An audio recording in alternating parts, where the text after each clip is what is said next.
जय बोलो 2400 भगवान की जय बोलो अनंतानंत सिद्ध परमेष्टि भगवान की जय बोलो चारित्र चक्रवर्ती आचार्य शांति सागर मुनि महाराज की जय बोलो आचार्य विद्यानंद मुनि महाराज की जय बोलो धीर सेन मुनि महाराज की जय बोलो हरिका श्रुतमती माता जी की जय बोलो हरिका भरतमती माता जी की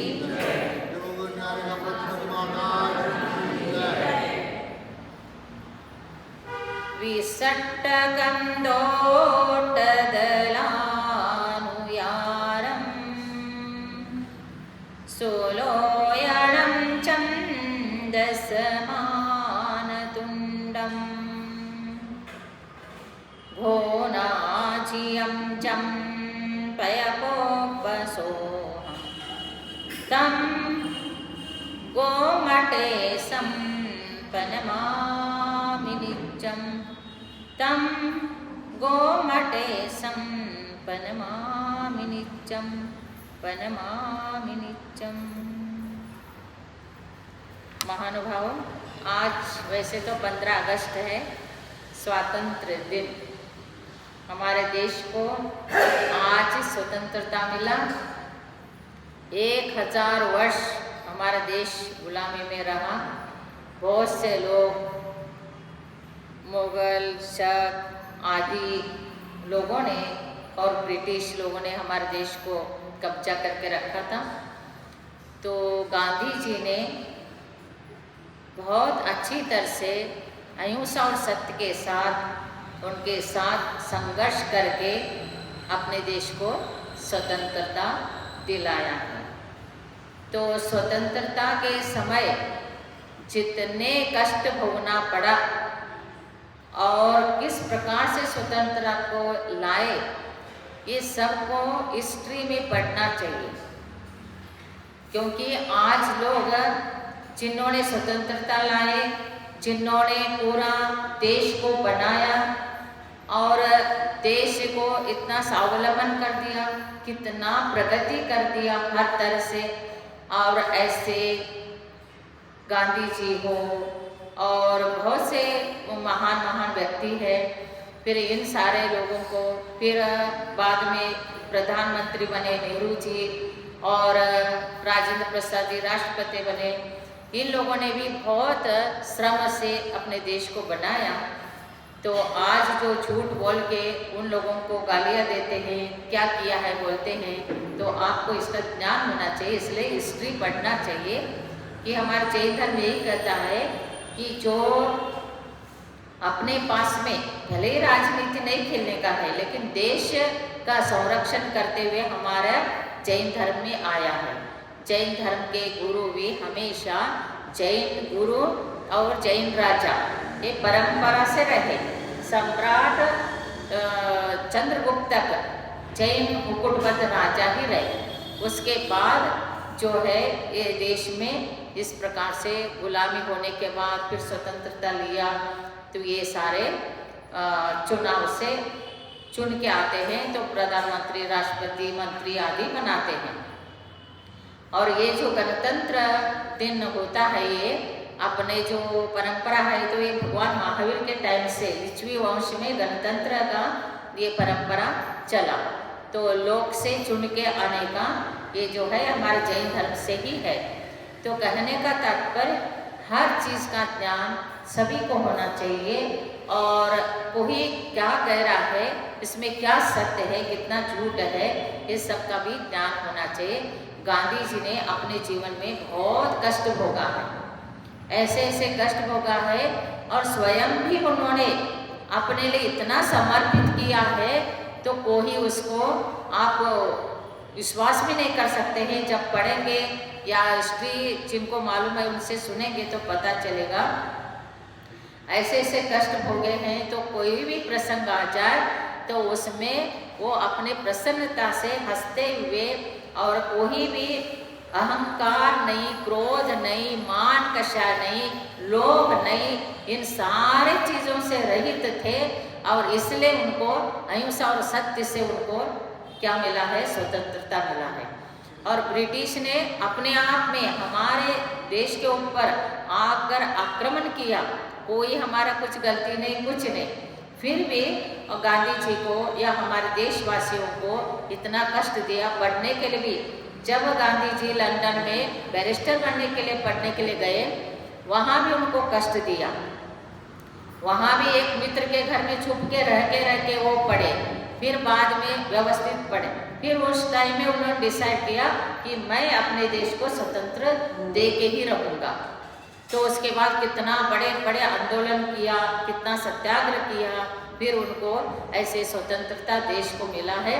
उसके बाद हम ही देखते हैं कि अपने जीवन में कितना अच्छी तरह से सुचारू रूप से ये देश चल रहा था, लेकिन अभी किस प्रकार से कितना गंदा राजनीति होके जैन धर्म के ऊपर भी आपत्ति आने लगी, सब कुछ कष्ट देने लग गए और जैन धर्म को कुछ मानने भी नहीं लगे, जैन को हिंदू बोलो कहने लगे। आदि 8-10 साल में ये सब चल गया। लेकिन गांधी जी को ये मालूम था कि जैन धर्म क्या है, और जैन गुरु के पास और गुजरात में जो साबरमती आश्रम आदि गांधी जी का है, वहाँ पर भी श्रीमद रायचंद्र जी उनके गुरु रहे और उनसे उन्होंने अनुव्रत आदि का ज्ञान लिया। अहिंसानुव्रत, सत्यानुव्रत, अचौर्य अनुव्रत, ब्रह्मचर्य अनुव्रत, परिग्रह, प्रेमानुव्रत, इसका ज्ञान लिया। और अहिंसा क्या चीज़ है उन्होंने अत्यंत सूक्ष्म, स्थूल और सूक्ष्म ये दोनों समझ लिए थे। और सत्य और अहिंसा ही जैन धर्म का सिद्धांत है और यही उन्होंने भी अपनाया था। इसलिए उनके राज्य में जब तक उन्होंने राज किया, ये आज 10 साल पहले तक जैनों के ऊपर कोई आपत्ति नहीं आया, कोई कष्ट नहीं आया, कोई आक्रमण करके लिया नहीं। और इन लोगों ने जब पहला भी लिया है, हजारों वर्ष पूर्व में भी इन लोगों ने ही, ब्राह्मण लोगों ने ही हमारे जैन धर्म को हानि पहुँचा लिया। लेकिन सिद्धांत क्या था गांधी जी का? सब अपने आप में जिए, उनका अपने धर्म स्वतंत्र है, अपने जाति स्वतंत्र है, अपने उनका क्रिया स्वतंत्र है, खान पान स्वतंत्र है। इसलिए इस प्रकार से उनको जीना चाहिए, उसमें कोई इंटरफेयर नहीं करना है और कोई पक्षपात करके उनको कष्ट नहीं देना। ये सिद्धांत कांग्रेस का हमेशा रहा, क्योंकि गांधी जी का सिद्धांत है वो। गांधी जी का सिद्धांत को फॉलो करना और जैन धर्म का सिद्धांत एक ही है। और वो बाद में ये लोगों ने गलत करके उनको वो कर दिया। इसलिए गांधी जी के ऊपर कैसे कैसे प्रसंग आए, तो कभी उन्होंने मैं कहा नहीं, और मैं गांधी जी हूँ, मैं ऐसे कर रहा हूँ, तुम मेरे को ऐसे करते हो, कभी कहा नहीं। आपको एक दो उदाहरण से पता चलेगा। एक बार गांधी जी जब चंपारण से बेतर जा रहे थे, तब ट्रेन में 3rd क्लास, 1st क्लास नहीं, 2 टायर 3rd टायर नहीं, AC का नहीं, एकदम जनरल ऐसे बोगी में बैठे। और जब जा रहे थे, जाते जाते तो बहुत लोग चढ़ते हैं उतरते हैं, चढ़ते हैं उतरते हैं। फिर वो कुछ जब चढ़े हैं गांधी जी, तब तो थोड़ा सा सीट खाली दिखा, तो उन्होंने वहीं पर थोड़ा रेस्ट करने का थोड़ा सा लेटे। रेस्ट है, कोई है नहीं तो चलो रेस्ट। फिर इतने में कुछ लोग चढ़े और उसमें से एक व्यक्ति बोलता है कि वो उनको मालूम ही नहीं है कौन है क्या है। वो बोलने लगता है, गाली देने लगता है, तुम्हारा ही घर है क्या, तुम्हारा है क्या, ये बाप का है क्या, आदि आदि बोलता है। फिर वो चुपचाप उठ गए गांधी जी और एक कोने में सिकोड़ के बैठ गए। फिर वो गांधी जी के ऊपर गाना लगा था, गाना गा रहा था वो, क्योंकि वो बेतिया पे जाके उनको सत्कार करना था उसको। वो गांधी जी के सत्कार के लिए जा रहा था, वो व्यक्ति जिसने गांधी जी को कुछ भी बोला था वो। फिर वो गांधी जी महान व्यक्ति है आदि आदि गा रहा था। फिर गांधी जी चुपचाप अंदर ही हंसते हुए बैठे। मैं ही गांधी जी हूँ ऐसे बोला नहीं। फिर जब वो स्टेशन आ गया, उतरे तो सारे हजारों लोग माला लेके खड़े थे गांधी जी के सत्कार के लिए। और वो सत्कार करने के लिए गांधी जी खड़ा था, तो ये भी उतर के गांधी जी के सत्कार के लिए वो गांधी जी को देखने के लिए जा रहा था। फिर जब सभी लोगों ने जय जयकार के साथ गांधी जी को माला डाला, इतना वैभव के साथ उनको ये कर दिया। फिर उन्होंने देखा, ओहो यही तो गांधी जी है, मैंने तो ट्रेन में इनको क्या क्या बोला और ये चुपचाप हम कोने में बैठे थे, अब भी यही उठ के आए और यही गांधी जी इनको माला डाल के सब गुणगान गा रहे। ओहो मैं कितना अज्ञानी हूँ, मूर्ख हूँ, गलत हूँ, ऐसे करके वो गांधी जी को चरण छू के साष्टांग नमस्कार किया और वो गिड़गिड़ाते हुए क्षमा मांगा। तभी भी गांधी जी ने स्माइल देकर उसके गाल में ऐसे हाथ घुमाया और उसके सिर पे हाथ रखा। बताओ और कोई ऐसे कर सकता है? तो ऐसे ये क्या है, ये तो कुछ भी नहीं गांधी जी के लिए। ब्रिटिश ने कितनी बार घसीट के उनको जेल में डाला है और ऐसे जमीन पे घसीट के लेके गए हैं, तो भी गांधी जी ने उनको कुछ नहीं कहा है। लास्ट में सिर्फ बोला क्विट इंडिया, एक ही शब्द यूज किया। सब करते करते करते तुम भारत को छोड़ो, हम स्वतंत्र हैं, एक शब्द से। और कितने उनको ऐसे बहुत टाइम तक उनको सब मालूम पड़ गया गांधी जी है क्या चीज, गांधी जी कितना महान व्यक्ति है। जब वो वहाँ पर लंदन में गोल्ड मेडल वो शिविर में गए, मीन्स वो कॉन्फ्रेंस में गए, तो वहाँ पर तो ये अपने ड्रेस ही पहने थे, छोटा सा एक लुंगी जैसा कपड़ा, ऊपर एक दुपट्टा। फिर वो पहन के गए तो एक वो लोग बोलने लगे नहीं, सूट चाहिए, टाई चाहिए, ऐसे वैसे हमारे जैसा ड्रेस चाहिए। गांधी जी ने हाथ छोड़ा और चल पड़े भारत आने के लिए। बोले सब लोग बाहर आ गए, गांधी जी को घेर गए और बोले आप क्यों जा रहे? बोले कि हमारे पास तो यही ड्रेस रहेगा, हम कोई ड्रेस पहनेंगे नहीं, और हमारा जो संस्कृति है, हमने जो हमारा जो पद्धत है वही रहेंगे, तो चाहिए तो हम आएंगे, नहीं है तो हम जा रहे। आपके बिना इधर मीटिंग होगी क्या? मीटिंग ही होगी नहीं, आप ही मेन है इसमें, तो चलो। फिर वो जैसे के वैसे ही नमस्कार करके उनको लेके गए। ब्रिटिश को भी कितनी बार झुकना पड़ा है गांधी जी के सामने, लेकिन गांधी जी ने अपने कल्चर को, अपने संस्कृति को, अपने नेम निष्ठा को कभी छोड़ा नहीं। किसी के वजह से कुछ नहीं पहनते हैं, किसी के वजह से कभी कपड़ा नहीं पहने, कि जिसके वजह से कुछ खाना नहीं खाए। अपने जैन धर्म, अपने संस्कृति, अपने भारतीय संस्कृति, अपने भारतीय कल्चर, इसी को फॉलो किया। महानुभाव ऐसे ऐसे कितना महान।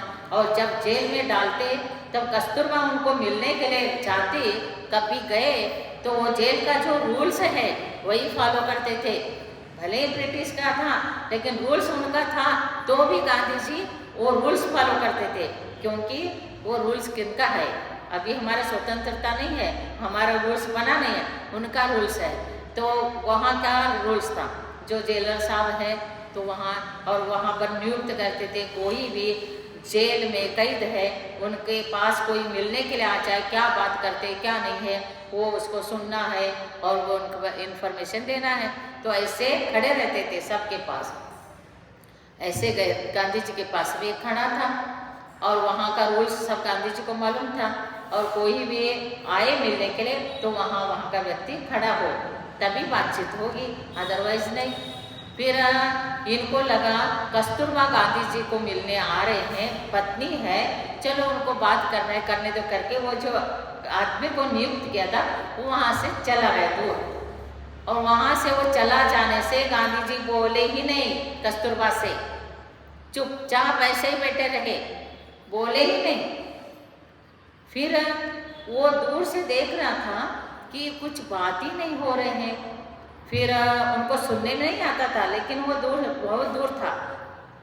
फिर गांधी जी को ये मालूम था कि यहाँ पर मिलने के लिए जो जेल में कैद है उनको मिलने के लिए आए तो यहाँ के रूल्स प्रकार कोई होना चाहिए। फिर वो निकल गया तो मैं क्यों बोलूँ, वो होता तो बोल देते। तो ऐसे रूल्स फॉलो करते थे वो। आज आप करते हैं क्या? आज कितने लोगों ने कितना अन्याय अनीति गांधी जी के ऊपर भी, सब स्वतंत्रता लाए उनके ऊपर भी, देश के ऊपर भी कितना अन्याय कर रहे हैं, तो भी आपको बर्दाश्त हो रहा है, तो भी आप वाह करते हैं, तो भी आप उनके पीछे लगे जाते हैं। तो अन्याय को कभी बर्दाश्त नहीं करना। इसलिए क्षयिक समष्टि होते हुए राम ने भी मोक्ष, उसी भाव से मोक्ष जाने वाले राम ने भी बोला देश का स्वतंत्रता, देश का न्याय, देश का जो सदाचार है वो कभी खत्म नहीं होना चाहिए, इसलिए उन्होंने युद्ध किया है। तो अपने को भी होना चाहिए, सत्य के ऊपर आक्रमण हो रहा है तो भी आपको खड़े होना चाहिए, अन्याय हो रहा है तो भी आपको खड़ा होना चाहिए, जैन धर्म के ऊपर अन्याय हो रहा है तो भी आपको सबको खड़े होने चाहिए। 4 दिन बातें हो गया और फिर भूल गए, फिर वही के वही, ऐसे नहीं, तो निष्ठा से रहना चाहिए। इसलिए गांधी जी ने कितना भी टाइम लगे तो कभी भी उन्होंने अपने धर्म से, सिद्धांत से च्युत नहीं हुए। इसलिए आज आप स्वतंत्र हैं, नहीं तो ब्रिटिश लोग कुछ भी करने नहीं देते थे, इधर का उधर नहीं जाने देते थे। आज आप सब कुछ स्वतंत्र है, सब स्वतंत्र करते हैं। तो इसलिए महानुभाव, आज जो हमारा देश को स्वतंत्रता मिला है तो देशभक्त है, देशद्रोही नहीं होना चाहिए। देशद्रोही जो होता है वो, इसलिए हमारे नीति शास्त्र में भी बताया है कि कोई भी व्यक्ति हो देशद्रोही नहीं होना चाहिए। देश के प्रति क्या होना चाहिए? प्यार होना चाहिए, प्रेम होना चाहिए। और स्वतंत्रता दिन हो तो, गणतंत्र दिन हो तो छुट्टी मिल गया तो पिकनिक के लिए नहीं जाना चाहिए, और वो जो वोट डालने का दिन आ गया, छुट्टी आ गया तो पिकनिक के लिए नहीं जाना चाहिए, ये भी दोष लगता है। हमारे जैन धर्म भी कहता है जिस देश में रहते हो, जिस देश में पल रहे हो, फूल रहे हो, और वो देश के साथ अन्याय करते हो, तुम्हारे अंदर मानवता है क्या? मानवता भी होना चाहिए, मनुष्यता होना चाहिए। इसलिए सिर्फ अपने स्वार्थ से नहीं, गांधी जी को बैरिस्टर बन के अपने काम करके रह सकते थे ना। इतना बार जेल, वो गांधी जी अकेले नहीं जेल गए, कितने लोग जेल गए। इतनी छोटी उम्र में इंदिरा गांधी कितनी बार जेल गए, नेहरू जी कितना बार जेल गए, नेहरू जी की पत्नी बीमार हो गए, कमला नेहरू, तो भी वो जेल में से नहीं आए। ऐसे ऐसे भोगे हैं कष्ट, और वो कितना देश को स्वतंत्रता देने में कितना कष्ट भोगाए, और सारे संपत्ति उन लोगों ने दे दिया। मोतीलाल नेहरू ने जो भी संपत्ति था वो सारे देश को दे दिया। इंदिरा गांधी ने अपने युद्ध में, वर्ल्ड युद्ध में सारे अपने आभूषण देश को दिया, और अपने जितना जमीन संपत्ति उनके नाम के था सब देश को किया है। और कुछ लोग कहते हैं कि देश का खाए, देश का तुम खा रहे, वो नहीं खाए। उन्होंने तो देश को स्वतंत्रता भी दिया, देश को संपत्ति भी दिया, और देश को प्राण भी दिया। और तुम लोग कुछ भी ना करते हुए अन्याय करते हैं, तो ऐसे लोगों के लिए ना डरना है, ना कुछ पीछे हटना है। इसलिए जैन धर्म श्रेष्ठ है, सत्य धर्म श्रेष्ठ है, अहिंसा धर्म श्रेष्ठ है। ऐसे करके अपने को धर्म के प्रति श्रद्धा, देश के प्रति भी उतना ही प्रीति। हमारे ग्रस्त अवस्था के पिताजी कभी राजनीति नहीं खेले, लेकिन बहुत निष्ठा से रहते थे। वो कट्टर कांग्रेस, तो वो कहते थे 2 आंख है तो एक आंख देश के लिए, एक आंख धर्म के लिए। 2 हाथ है तो एक हाथ धर्म के लिए, एक हाथ देश के लिए। खेला नहीं कभी, और एक धर्म का सुनो, एक देश का सुनो, और पूरा सच्चाई बोलने के लिए एक ही मुंह है, ऐसे कहते थे। बोलना क्या है? मुंह 2 नहीं है, 2 आंखें हैं, 2 हाथ है, 2 पैर है, 2 कान है, लेकिन मुंह एक ही है। किसके लिए है मुंह? सत्य बोलो, धर्म के लिए भी सत्य बोलो, देश के लिए भी सत्य बोलो। राजनीति हो तो भी वहाँ सत्य हिंसा चाहिए, धर्म हो तो भी वहाँ भी सत्य हिंसा ही चाहिए। इसलिए महानुभाव ऐसे जो करता है वो वास्तविक स्वतंत्रता को और मना रहा है, देश के प्रति वास्तविकता है, ये समझ के चलना। अब इसके बाद अपने को थोड़ा वो सुनना है, आज का जो भावना है, भावना क्या है आपको मालूम है? 5वां नंबर भावना संवेग भावना। संवेग भावना में क्या कहा है? अपने सर्वार्थ सिद्धि में पूज्यपाद आचार्य ने कहा है कि जो संवेग भावना है, संसार से भयभीत होना संवेग भावना है। और स्वामी कार्तिक अनुप्रेक्षा में कार्तिक स्वामी ने कहा है, धर्मे धर्म फले परमः प्रीति। धर्म और धर्म के फल में उत्कृष्ट प्रीति जो है वो सम्वेग भावना है। और उमा स्वामी आचार्य ने मोक्ष अर्थात तत्वार सूत्र में क्या कहा है, ध्यान से सुनिए सब लोग। तत्वार सूत्र में क्या कहा है? उन्होंने कहा है कि जगत का स्वभाव संवेग निर्वेगार्थ, संवेग वैराग्यार्थ। जगत का स्वभाव संवेग वैराग्यार्थ। जगत का स्वभाव और काय का स्वभाव ये वैराग्य संवेग भावना वैराग्य के लिए कारण है। जगत में से ये सारे संसार दुनिया, इस दुनिया कैसे है, ये संसार कैसे है? सुन रहे ना सब लोग? संसार कैसे है बोलो फिर, कैसे है संसार बोलो ना। दुखमय संसार होते भी रच पच के उसी में रह रहे कि नहीं? उसी में आनंद आ रहा है कि नहीं? रच पच के रहते हैं, आनंद उसी में लेते हैं, वो संसार में आनंद आ रहा है। लोग बोलने से नहीं होता है, प्रैक्टिकल चाहिए। तो संसार दुखमय है और काय शरीर कैसे है? रोगमय है। शरीर संसार दुखमय है और शरीर रोगमय है। फिर इससे विरक्त होना, इससे भय पड़ना, वो क्या है? संवेग भावना है, उससे वैराग्य उत्पन्न होता है।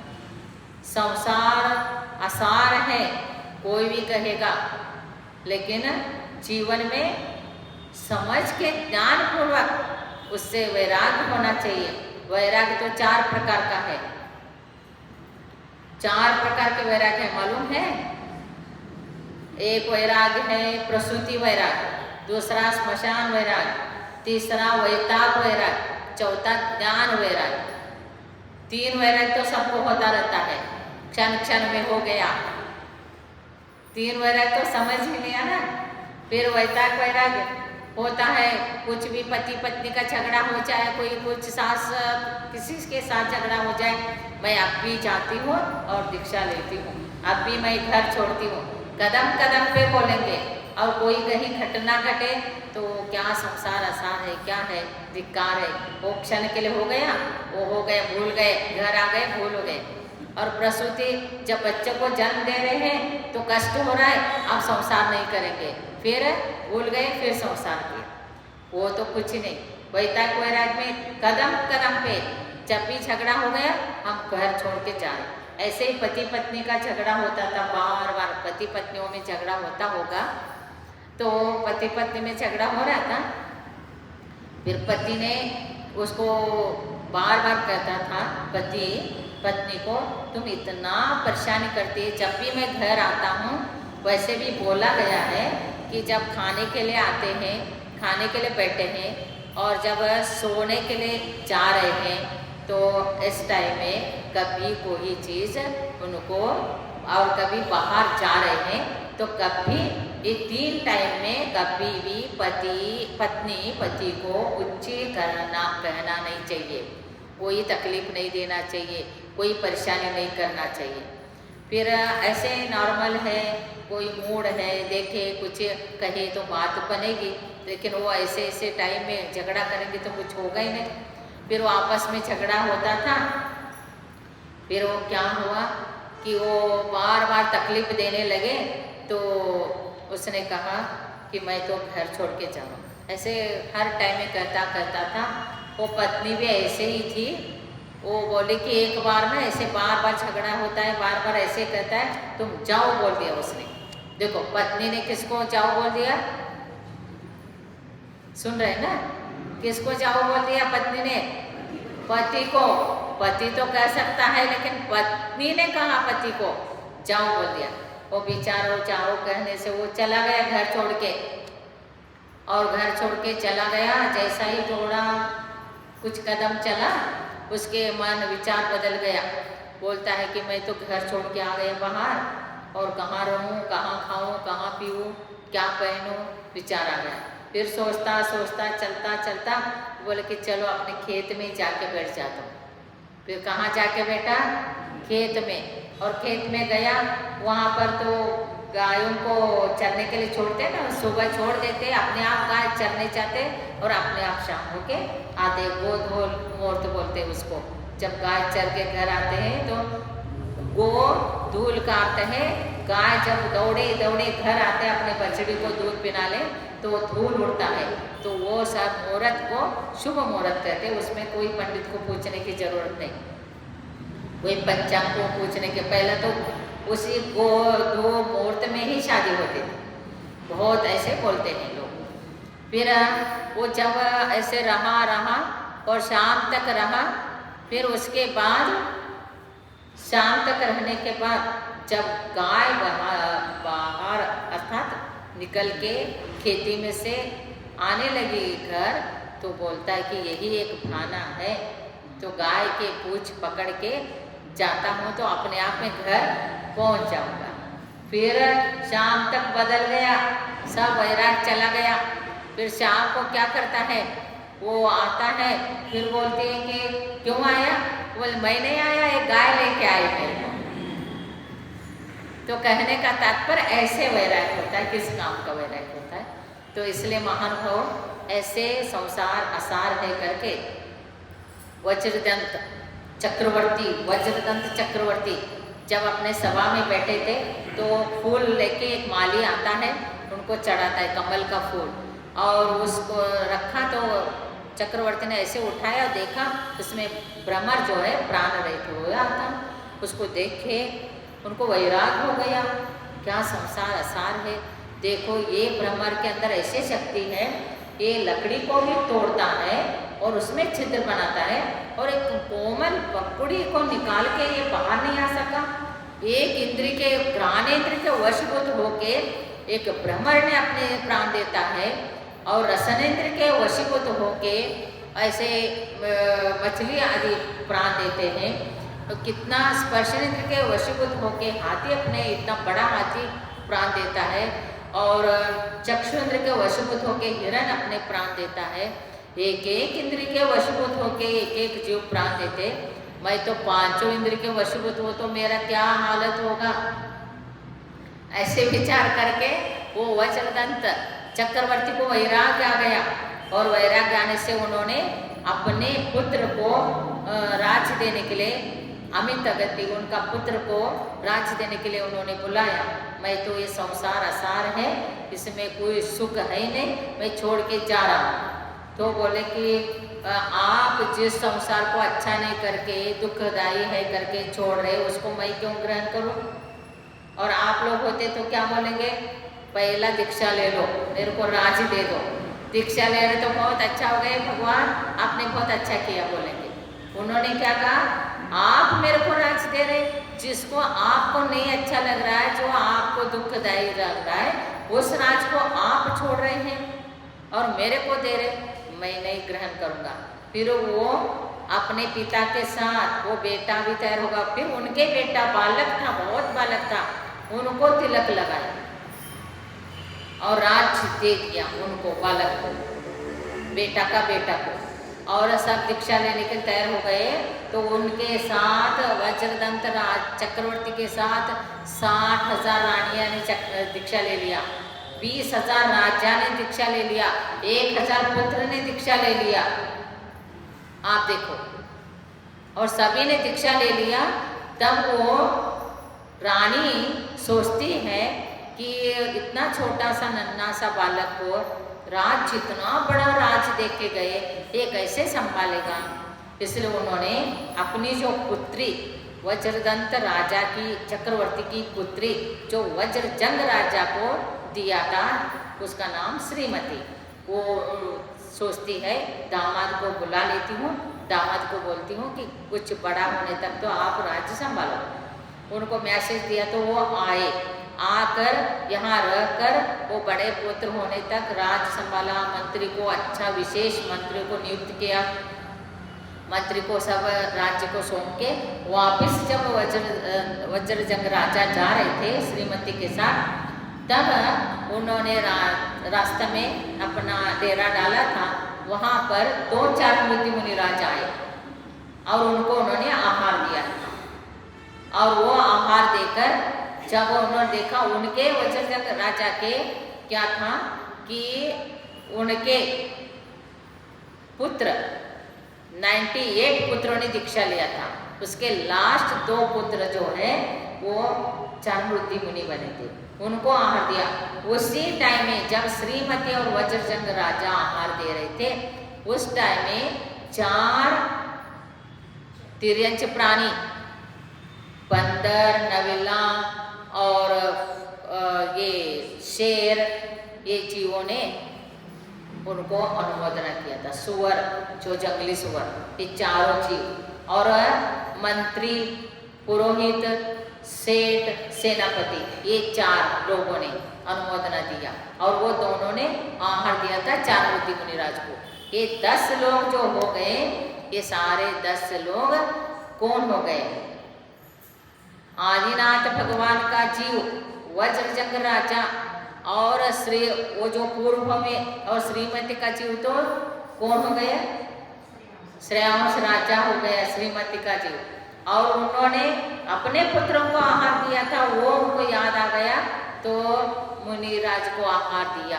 और ये चारों ने, जो मंत्री थे वो भरत चक्रवर्ती बने, जो सेठ थे जो बाहुबली भगवान बने, और जो दूसरे सेनापति थे वो ऋषभसेन गणधर बने, देखो आप। और दूसरा जो था वो पुरोहित अनंतवीर बेटा बने, वो भी ऐसे भगवान के बने। 8 भाव से उनका सब चला। एक बार आहार दिया तो उनका 8 भाव तक उनका संबंध, उनके स्वर्ग में गए तो उनके परिवार में, यहाँ जन्म ले तो उनके बच्चे होके जन्म लिया, ऐसे ऐसे होके 10वां भाव में सभी मोक्ष गए। तो तिर्यंच प्राणी भी उन्हीं के पुत्र होके जन्म लिए थे जब आदिनाथ भगवान बने। तो कहने का तात्पर्य ऐसे ऐसे वैराग्य होता है। और जगत का स्वभाव संवेग वैराग्यार्थम का अर्थ, काय शरीर को कितना, शरीर में कितना बीमारियां हैं। शरीर में तो 5,68,99,584 इतना रोग है शरीर में। और सिर्फ एक अंगूठा में 99 रोग है। और ऐसे काय का स्वभाव, कहा ना संसार दुखमय है, शरीर रोगमय है। तो ऐसे तो एक बार मैं एक छोटा सा दृष्टांत देके समाप्त करती हूँ। जब सनत कुमार चक्रवर्ती यहाँ पर, बहुत सुंदर शरीर उनका, बहुत सुंदर शरीर, फिर उनका सुंदर शरीर का वर्णन स्वर्ग में चल रहा था। तो 2 देव परीक्षा के लिए आ गए और 2 देव परीक्षा के लिए आ गए। तब उन्होंने देखा कि वो उस टाइम में चक्रवर्ती, सनत कुमार चक्रवर्ती स्नान कर रहे थे, स्नान घर में थे। ये तो देव है तो वो कैसे भी शरीर करके, छोटा शरीर करके उनको देख सकते। देखा वो दिगंबर अवस्था में, उनको देखा इतना सुंदर, इतना सुंदर। फिर कुछ ही टाइम के बाद वो सारे ड्रेस राज पोशाक डाल के सिंहासन पे आके बैठे। वही देव वहाँ पर मनुष्य रूप में आके उनको देखा। फिर वो कहने लगे, आप तो कुछ समय के पहला तो बहुत सुंदर लग रहे थे, आप तो इतना सुंदर अभी लग ही नहीं रहे, ऐसे उन्होंने बोला। फिर सब लोगों ने बोला क्यों, जैसे कि वैसे ही है। फिर उन्होंने एक प्रयोग करके, देवी थे वो, प्रयोग करके दिखाया। एक घड़ा में पानी भरा और उसमें एक तिनका से पानी का एक ड्रॉप निकाला। फिर उन्होंने सबको पूछा, ये घड़ा में से पानी कम हो गए क्या? बोले कोई भी इसमें कोई कम होया नहीं, जैसे कि वैसे पानी है। फिर वो देवों ने यही कहा कि जैसा एक घड़ा में से एक बूंद पानी निकालने से कम नहीं हुआ, लेकिन एक बूंद निकालते जाएंगे घड़ा खाली होगा, लेकिन पहला तो नहीं पता चलता ना। वैसे एक एक समय में इनका सुंदरता, आयु सब घट रहा है। और तुमको ये पता नहीं चल। इतना कहने मात्र से सनत कुमार चक्रवर्ती को वैराग्य हो गया। ये संसार असार है, क्षण भंगुर है, ये क्या सुंदरता शाश्वत नहीं, शरीर शाश्वत नहीं, ऐसे ऐसे करके वो दीक्षा ले लिया। जैसे ही दीक्षा लिया तपस्या करने लगे तो देखो पूर्व जन्म का कर्म का उदय आता है। तो कैसे कर्म का उदय आया, अनेक कुष्ठ रोग आदि अनेक रोग उनको घेर गए। चक्रवर्ती सुंदर शरीर और मुनि दीक्षा धारण करते ही इतना बीमारी घेर गए। फिर वही दो देव उनका परीक्षा के लिए आ गए और जब इतना बीमार हो गए और वो क्या है, उनको बहुत रुधियाँ प्राप्त हो गई थी तपस्या के बल से। सनत कुमार चक्रवर्ती को तपस्या के बल से बहुत रुधियाँ प्राप्त हो गई थी। इतना रुधियाँ प्राप्त हो गई थी, सर्वोष आदि रुधियाँ प्राप्त हो गई थी। उससे उनको लगता था कि ये तो सारे बीमारी एक क्षण में दूर कर सकते थे, लेकिन वो तपस्या के पीछे लगे थे। और उनकी परीक्षा के लिए वो दोनों देव आते, वैद्य बन के आते हैं, बहुत बड़े वैद्य बन के। वो कहते हैं कि वैद्य बना तो बोलते हैं कि आपको इतना कष्ट हो रहा है, इतना बीमारी है, तो आप दवाई स्वीकार करिए। ऐसे कितने बार कहते तो उन्होंने कुछ हाँ ना कुछ कहा ही नहीं। फिर कितने बार कहा, तब एक बार उन्होंने कहा कि देखो यदि दवाई देना है तो मैं स्वीकार करूँगा, लेकिन वो ऐसे दवाई चाहिए जो जन्म जरा मृत्यु ये 3 रोग को जो नाश करेगा वो दवाई हमको दे दो। वो बोले कि ये दवाई तो आपके पास है, क्योंकि आत्मा का ध्यान से ही, तपस्या से ही, शुक्ल ध्यान से ही ये सब कर्मों का निर्जरा होगा तो जन्म जन्म मृत्यु अपने आप में खत्म हो जाएगा। आप जल चढ़ाते ना, जन्म जन्म मृत्यु नाशय जलम निरूपांति स्वा, तो ऐसे रोग आपसे ही दूर होगा क्षमा करके। उन्होंने उनका बहुत स्तुति करके चले गए। कहने का तात्पर्य उनको मुनि को सब मालूम था, ये सब मालूम था उनको कि जैसा भी ये रोग तो 1 मिनट में दूर हो सकता है, ऐसे मालूम था। फिर भी उन्होंने क्या किया कि उसको दूर करने का उपाय नहीं बनाया, उनके पास वृद्धि होते हुए। कहने का तात्पर्य इस प्रकार से सम्यक भावना जो होता है ये उत्कृष्ट भावना है, 5वां भावना है। इस प्रकार आप भी भावना करके रहे। जय बोलो 24 भगवान की जय। नमो रिहंतानम, नमो सिद्ध